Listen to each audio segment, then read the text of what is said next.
the next group, which is then a new maker.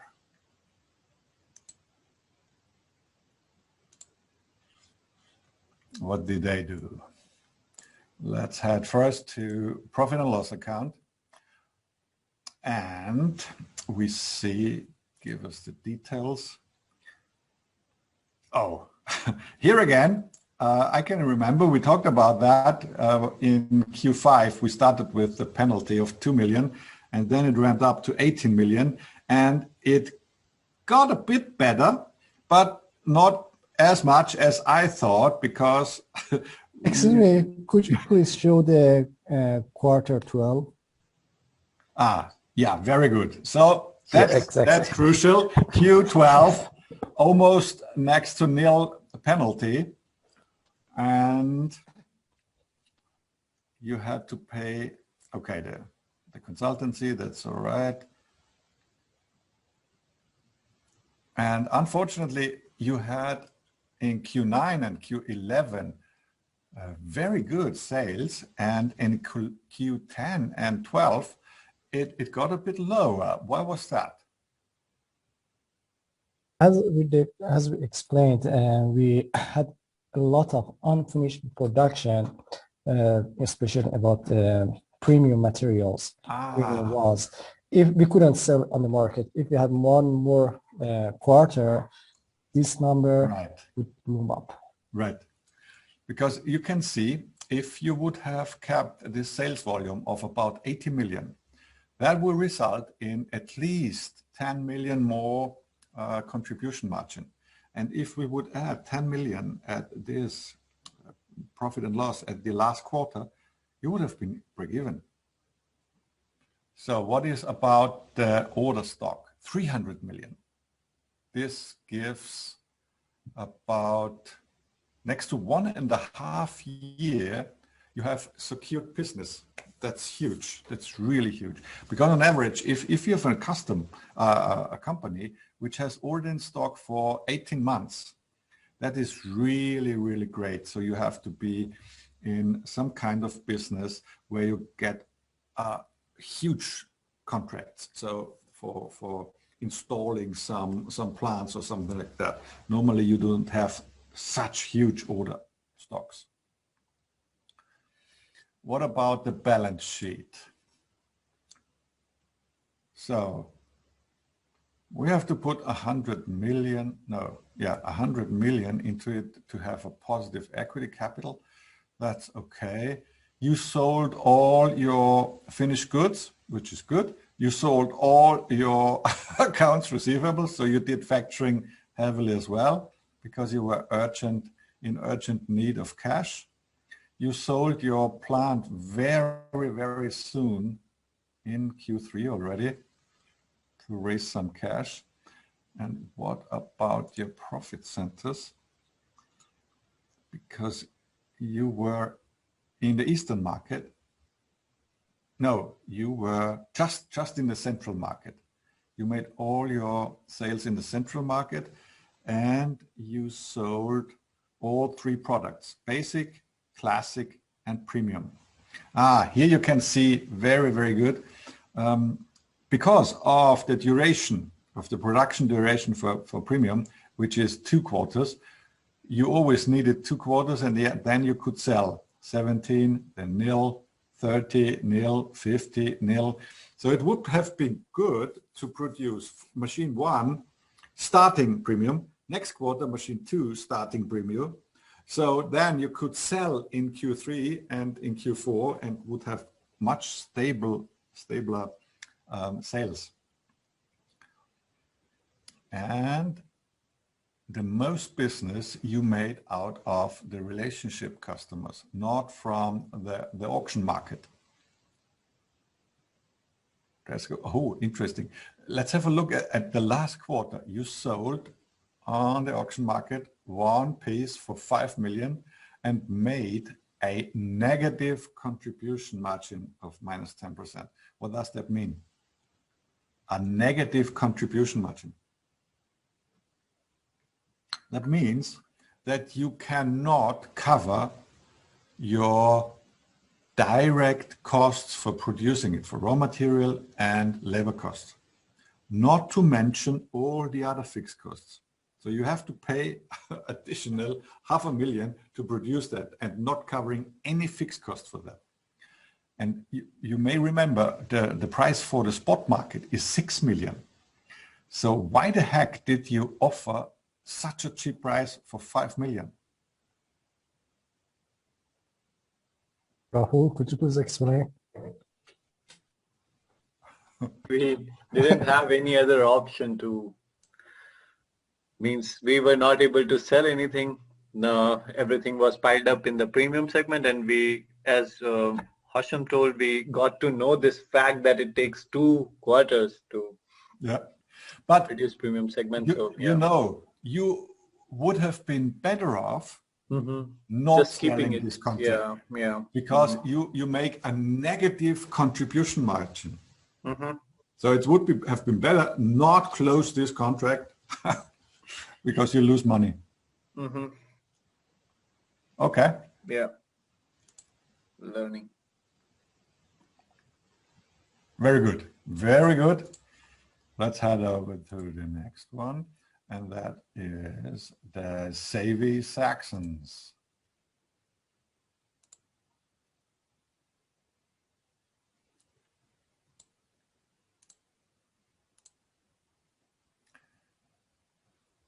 So you ramped up the sales heavily in the second half year of year 3. That's really good. And compared to the 2 others, you have rather low order in stock. That is about 1 quarter, just 1 quarter. Was that a strategic decision or did it just happen? We're talking about the final year now, right? Yes. So if you look at Q11 and 12. Oh yes, sorry, I didn't see the pointer here. Yeah. There you have about an order in stock of around 80 million. And in the last quarter, you made 75 million turnover. That means you have only order in stock for the next quarter on average. Yes. I mean, it's a combination. We kind of panicked a bit at the final year trying to get stuff together, but we were also kind of deciding not to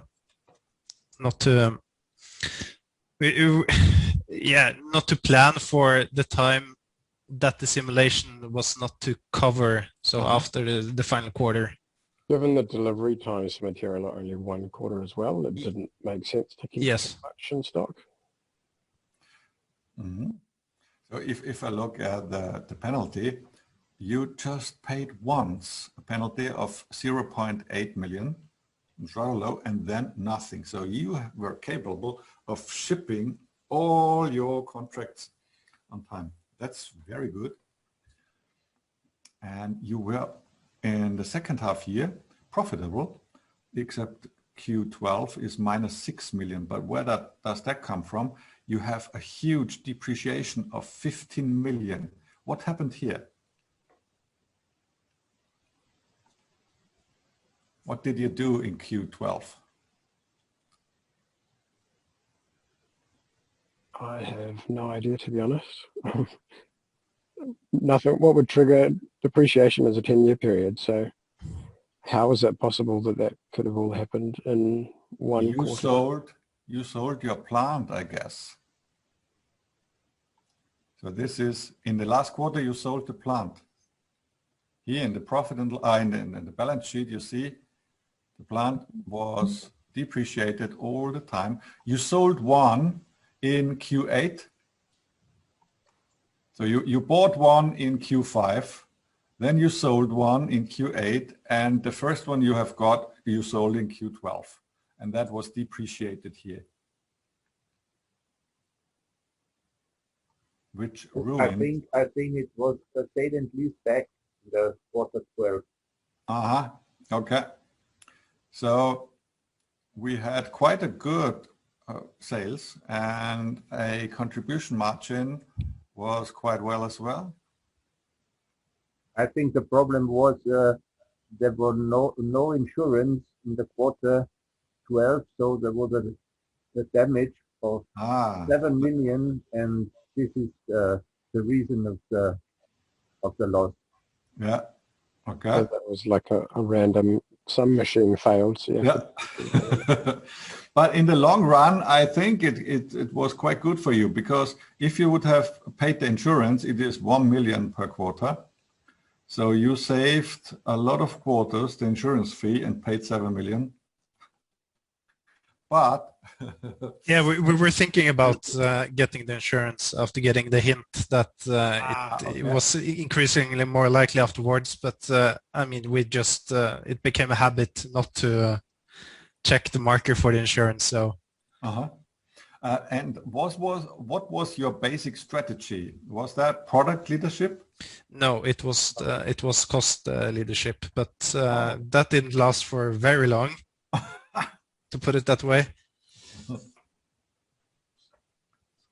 Okay, because I see here that you started in the 3rd year to develop Classic and made quite a lot sales with it. In the last quarter, almost half of it Basic, half of it Classic. That doesn't fit perfectly to a cost leadership. And you were in the Eastern market, but that seems to be not a very suitable market for you, because you did rather a little business in there and didn't win. Oh, you lost more than you won some contracts, right? one of the questions we had was when we were bidding, a lot of the time it says we were guaranteed to get a specific contract because we were the market leader in an area. But even though it said that, we weren't guaranteed the contracts. Mm. So given we thought we were guaranteed them, we bid a bit higher, and it didn't give them to us anyway. So I'm not sure if that was a bug or something we were doing wrong or misunderstanding. Yeah, market leadership is very, very cool if you get it. But I see as well that you very focused on the relationship customers. And if you have a look on the relative contribution margin, these customers pay really well. You have around 50% contribution margin, and maybe you produced, because you had your strategy to produce rather cheap, you have a very, very high contribution margin. 76% means that only 24% in Q10, 24% is just the cost of goods sold, and 76% would be contribution margin. This is huge. This means you sell something for €4, and this product costs you only €1, and €3 are your contribution margin. It's incredible high, and it's much lower in the auction market. Cool.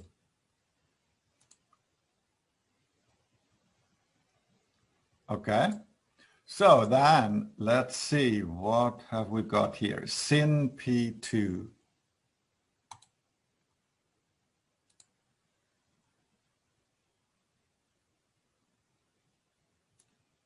I'm listening to the way you're talking about the others, and I can already predict a few repeat issues. Okay, that could be possible. Just a shorter. Oh, a rather good order in stock. That is cool. I guess this is the highest figure I have seen so far in this simulation. A quarter sales of 100 million. That's really huge. But although it's so huge, you just generated a profit of 1.4 million out of it. Where did you spend all the money? So you had, it's quite healthy, 40% contribution margin. That's not bad, but your fixed costs are awfully high. And what were they? Oh, we had here some issues with shipment delays. This is about 10 million in this year. If you sum up these figures, this is 9, 10, 12 million. And if I get this here, this is lower. So if you would have had a good process in shipping and no delays, you would have ended the whole year 3 in profit. And that's rare, really rare. Well done. Unfortunately, we couldn't keep that. We experienced the same problem with not knowing the delay for the premium product. Oh, I see. I see. So let's have a We were look. pretty bullish in the premium. Uh-huh. And you have not sold all your accounts receivables. You have them. That's good. You have not sold any of your assets here. That's fine. So this is quite a stable company you could invest in. And although that's not a good figure, minus 57 million equity, but it's one of the best of the whole simulation. And the profit centers I'm interested in. You are working very heavy in the new. Was your strategy product leadership? No, actually it was the relation thingy, but okay, because you are very we ended up broad. You have a very broad standing. You have all three products: basic, classic, and premium. Whereby yes. Premium is the healthiest product because there are the relative margins very, very high.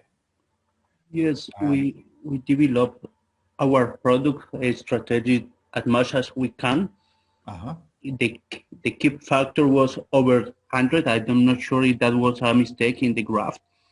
Okay. But we are able to have all the products, I guess, earlier, or very early.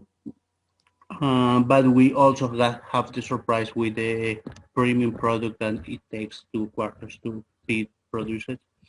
So that was the bad thing, but I guess we also were the leader markets most of the time. Yeah. So and for me, quite interesting is if your strategy is focused on this customer relationship basis, then this line, this relationship customers, shall be the highest share of all. But it wasn't like that. You won a lot of contracts in the auction, in the market biddings, and this was your largest part of the market. And the reason is, I guess, because not sustaining your strategy, you decided to penetrate all geographical markets where you have auctions. So you were in the central market where we of course started. Then you entered in Q3 the Western market and in Q4 already the Eastern market. So you were a global bidding company which has a huge price pressure.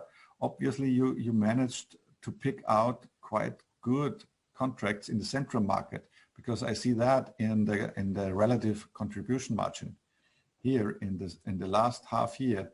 That is rather high, whereas in the Western market that is poor, not sustainable to have a healthy company. And in the Eastern market, there you had a lucky punch in Q11, but in Q12 it is very poor compared to the figures of your relationship customers, which is very, very high. And that was your original strategy. So maybe you have not 100% focused on your strategy. And that generated a lot of fixed costs you wouldn't have had if you had focused more on your strategy. So, could you explain why the different customers generated different fixed costs? No, not fixed costs, but the structure to maintaining several sales offices produce more fixed costs. And I say, maybe you wouldn't have used or needed the Eastern and the Western market and invested all that in generating more relationship customers, because they generate much healthier margins. Yeah, so the thing was, in the very beginning, we hadn't yet received the green area with the relationship customers. So we had to try the other market, and then we just purchased all the locations. And we thought if we now sell them again, it again costs us money. And Yeah. That's a huge point. Thank you very much for that, because in reality, it takes a lot of courage to stand by your strategy when it doesn't work very soon. And that is exactly the same as you mentioned here. As you didn't get immediately this sort of customers, you would have had to stick on your strategy and not focus on the other markets, where there you have quicker gains, but in the long run, more costly gains. Very interesting. Thank you for that lecture.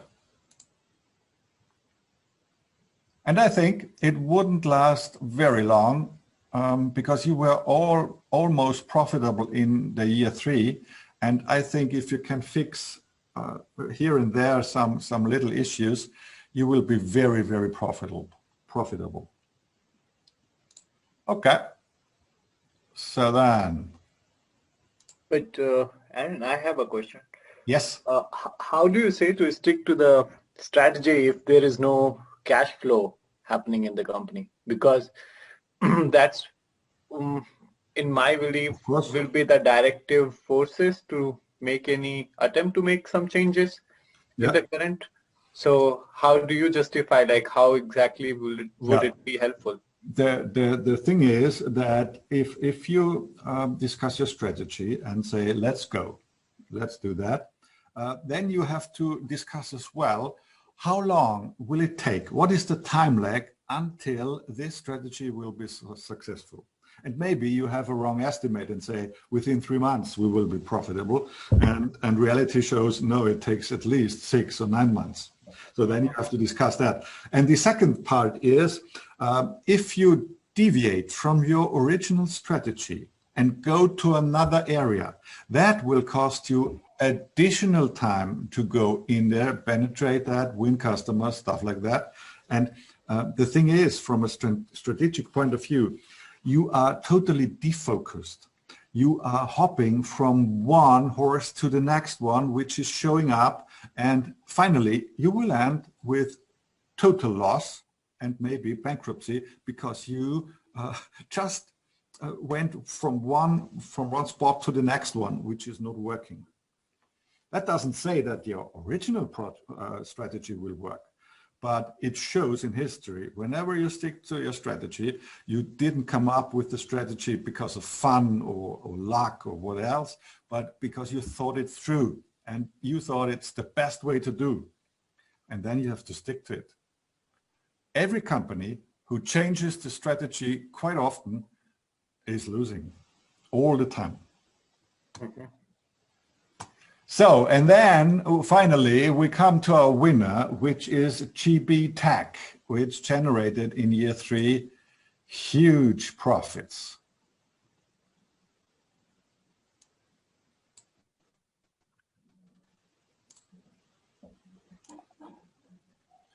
So look at that. We can say 4 out of 4 quarters they generated a profit, because a minus 0.10, we can count that as profit, let's say. This is really well done. 50 to around 60 million, very stable sales, generating, this is about 60% contribution margin. Every quarter a huge and positive EBITDA, minus depreciation, a profitable EBIT. Only one thing is we have very high interest costs. This is 11 million this would be around 5% of your sales. You need to pre-finance your whole sales chain. Yeah, I think that was at the beginning on the first year we ran out of cash. So we had to take quite some money from the, I don't remember the exact name, from this. Yeah, from this place where we can take everything. So we ended up paying for that through the whole year.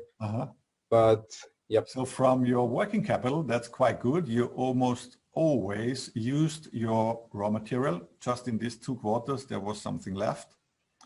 The work in progress, okay, it is as it is. Then you had no finished goods on stock. So you had a perfect fit of sales volume to production volume. Then you had rather high accounts receivables. The sooner your customer pays, the sooner you get the money and can work with it. And you had rather high figures, except Q12, which is 0. Did you sell all your accounts receivables in the last quarter? Yes, we did. And why did you do that? Because the cash was no problem anymore in year 3, as you see Well, here. we were thinking about, I mean, it was more like trying to get the premium, but at the end it was only Q12. So yeah, it was somehow of a strategy if we were to have one more year of the simulation. This was not necessary. That was just erasing additional costs, and you didn't need that money because now you have 130 million in the cash pocket and don't use it. That's not good. So that money because cost on the us other way, if you said, okay, to sell the accounts receivables, of course, that costs something, 2%. And if you had 80 million here, and you sell that, you have to pay 1.6 million as a factoring fee. So how about your profit centers? You were heavily in the basic business and started the classic business as well, but in the very end. Then you were in the Eastern market, okay, with not very high contribution margin, rather low compared to the central market, which were much higher. So this was an additional market to gain additional sales, but not healthy gain, not healthy sales. This is very low, 19%, 32, 28. That is below the average. And you see, you earned almost all your money with the relationship customers. And the auction customers, they were at the beginning here higher and they decreased to 20%. That's rather low. But as you have several legs where you can put on your weight, this is shared very good. I just wanted to see what was your order in stock. 164, that gives 250, let's say 8 months order in stock. That's healthy too.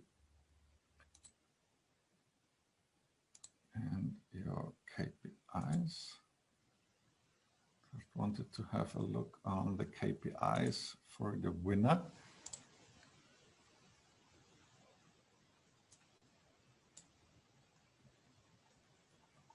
You raised customer satisfaction very fast. And customer acquisition, right. What was your strategy? Product leadership or customer relationship? Product leadership. Yeah, Product but leadership. I think we changed. Yeah, we changed quite after like the first half of the game. Okay. Yeah, we pretty much started was trying to deliver as quickly as possible to get the money as quickly as possible. That's interesting here. You ramped up product development very fast. So in Q2, you could already start. Then it went down. And then you made a project which increased it heavily, although maybe you didn't need it anymore. Why did you do that? That was in that point that you are pointing right now, that it's in yellow. That's when we started developing the other class. What was the name? Not premium, the one in the middle, the classic. Classic. Yeah. Did you start premium as first one? And no, then we classic? didn't. We only had the basic, and then in the Q7 we developed classic, and that was it. We never took. Actually, it was actually a misclick from my part, because we realized that it was very at the end, so we will not receive, because most of the offers were for like 2 months receiving the money. So actually we will only get 2 months from that. Because from your strategy, if you have product leadership, you should have started in Q2 already to develop that, because that is your strategy. And you forgot that, or I don't know what, because here you had sufficient time to develop it and be on the market in Q4. And you were on the market in Q9 or Q10. So yeah, we were worried about the expenses that was going to bring at the beginning because it was all red. But probably that would have been better, cool. As you mentioned. Yeah, very cool. Yeah, fine, interesting. Well done, well done. So next time we go into the profit area. And that's just the figures of the simulation. I hope that you learned and got to know some connections which are very crucial, and this simulation shall help you to generate this experience, and I hope it did. And yeah, I wish you well and all the luck for your further studies, and fingers crossed that everything works out like you wish. Thank you very much. Thank you. So tomorrow there won't be a lesson, right? Tomorrow, guys, we finish here and right now. Okay. Cool. Yeah. Thank you so much. We really enjoyed it. Yeah. Thank you. That's thank you so much. Really lovely. Thanks a lot. Bye. Thank you. Thanks. Bye-bye. Yes. Bye-bye. And by the way, as one of you mentioned, if you have somebody who likes that and you think that could be appropriate for a company, please let us know. We would love to run that in your companies. Sure. Thanks. Thanks. So Thank have you. a lovely evening. Cheers. Bye. Cheers. Bye-bye.